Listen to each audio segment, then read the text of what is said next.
Hi, this is Mardy once again and welcome to my channel.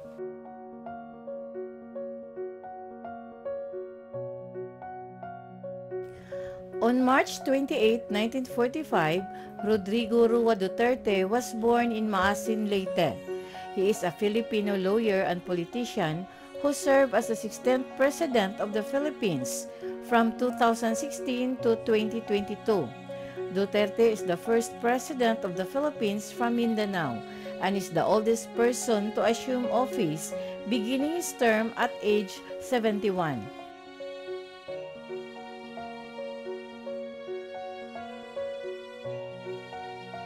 If you are new to my YouTube channel, please don't forget to like, comment, and subscribe.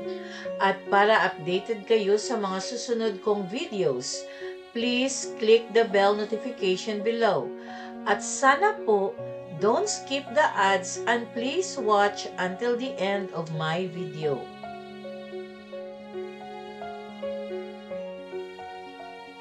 Ang kanyang ama si Vicente Gonzales Duterte ay isang abogado mula sa Cebu at ang kanyang ina si Soledad Gonzales Roa ay isang guro sa paaralan na nagmula sa Kabadbaran, Agusan at isang civic leader na may mga ninuno na Maranao. Binanggit ni Duterte na Chinese ang kanyang lolo, partikular na mula sa Xiamen sa Fujian, China. Si Duterte ay isa sa 5 magkakapatid kasama sina Eleanor, Jocelyn, Emmanuel at Benjamin na kanyang mga kapatid. Ang ama ni Duterte ay alkalde ng Danao sa Cebu at pagkatapos ay naging gobernador ng probinsya ng hindi nahati-hating lalawigan ng Davao. Nagtrabaho bilang guro si Soledad hanggang 1952 nang pumasok si Vicente sa politika. Rodrigo's cousin Ronald was mayor of Cebu City from 1983 to 1986. Ronald's father Ramon Duterte also held that position from 1957 to 1959. The Dutertes consider the Cebu-based political families of the Durano and the Almendras clan as relatives. Duterte also has relatives from the Roa clan in Leyte through his mother's side. Duterte's family lived in Maasin and in his father's hometown in Danao, Cebu until he was 4 years old. In 1948, the Duterte family first relocated to Mindanao, although they continued to travel to and from the Visayas until 1949. By 1950, they had permanently established their residence in the Davao region. He studied political science at the Lyceum of the Philippines University, graduating in 1968 before obtaining a law degree from San Beda College of Law in 1972. He then worked as a lawyer and was a prosecutor for Davao City before becoming vice mayor and subsequently mayor of the city in the wake of the 1986 People Power Revolution. Duterte won 7 terms and served as mayor of Davao for over 22 years, during which the once crime-ridden city became peaceful and investor-friendly. Bilang Pangulo, ang kanyang patakaran sa loob ng bansa ay nakatuon sa paglaban sa kalakalan ng iligal na droga sa pamamagitan ng pagsisimula ng kontrobersyal na digmaan laban sa droga, paglaban sa krimen at katiwalian at pinaigting na pagsisikap laban sa terorismo at paghihimagsik ng komunista. Naglunsad siya ng napakalaking plano sa infrastruktura, nagpasimula ng mga liberal na reforma sa ekonomiya, pinahusay ang mga proseso ng gobyerno at nagmungkahi ng paglipat sa isang federal na sistema sa pamamagitan na sa huli ay hindi nagtagumpay. Pinangasiwaan din niya ang kontrobersyal na paglilibing kay Ferdinand Marcos, ang 2017 Battle of Marawi at ang pagtugon ng gobyerno sa coronavirus disease pandemic. Ipinahayag niya ang kanyang intensyon na ituloy ang isang independenteng patakarang panlabas at pinalakas ang relasyon sa China at Russia. Ang mga pampulitikang posisyon ni Duterte ay inarawan bilang populist at nasyonalista. Ang kanyang tagumpay sa politika ay tinulungan ng kanyang vocal support para sa extrajudicial na pagpatay sa mga gumagamit ng droga at iba pang mga kriminal. Ang kanyang karera ay nagdulot ng maraming protesta at umakit ng kontrobersya, lalo na sa mga isyu sa karapatang pantao at sa kanyang mga kontrobersyal na komento.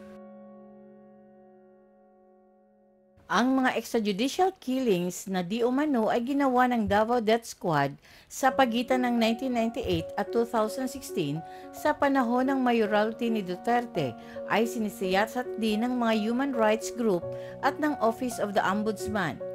Ang mga biktima ay pangunahing di umano'y gumagamit ng droga, di umano'y maliit na kriminal at mga batang lansangan.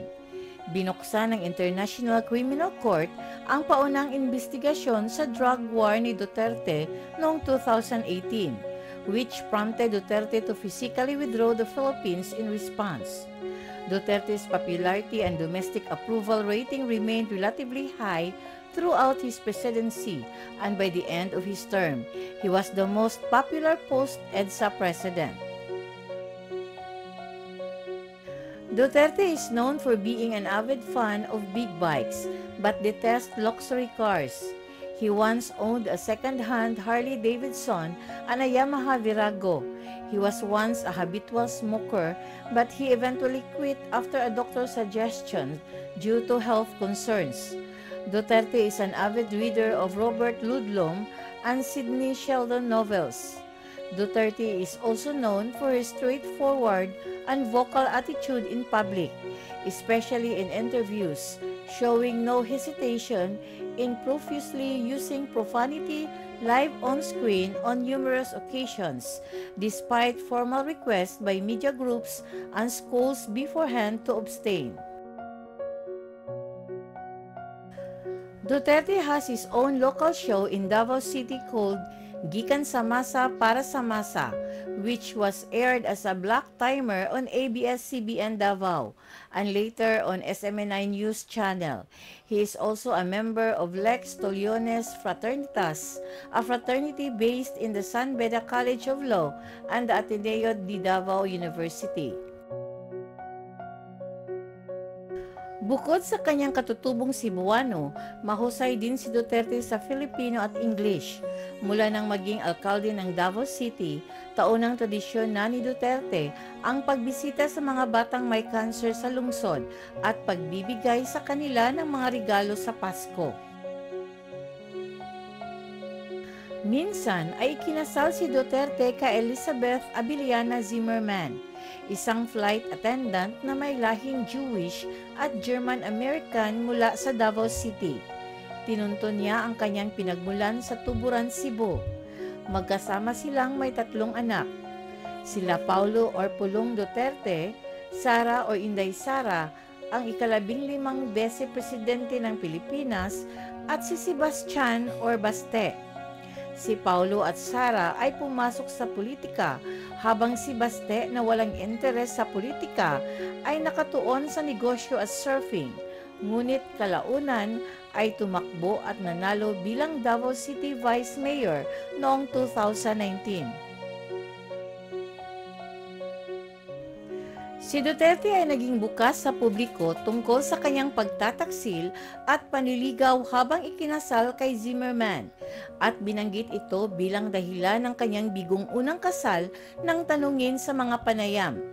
Noong 1998, nagsampa ng petisyon si Zimmerman sa Regional Trial Court sa Pasig para mapawalang bisa ang kanyang kasal. Si Duterte ay hindi kailanman humarap sa korte at hindi tumutol sa petisyon ni Zimmerman. Pagkalipas ng 2 taon, nagpasya ang korte pabor sa kanya na tinapos ang 27 taong kasal ni Duterte at Zimmerman. In 2001, Zimmerman eventually ran for a seat on the city council but lost. Duterte and Zimmerman are said to have patched things up and appear to be civil to each other. 15 years after their marriage was declared null and void. Zimmerman eventually joined the campaign trail for Duterte's presidential candidacy in early 2016, called Biyahing Duterte, in which she would travel by bus to major cities together with her daughter Sara and a number of delegates. Duterte is currently living with his common-law wife, Sheleto Hanilet Avancenia, a nurse with whom he has one daughter named Veronica. Thank you very much for watching. And according to Aristotle, dignity consists not in possessing honors, but in the consciousness that we deserve them.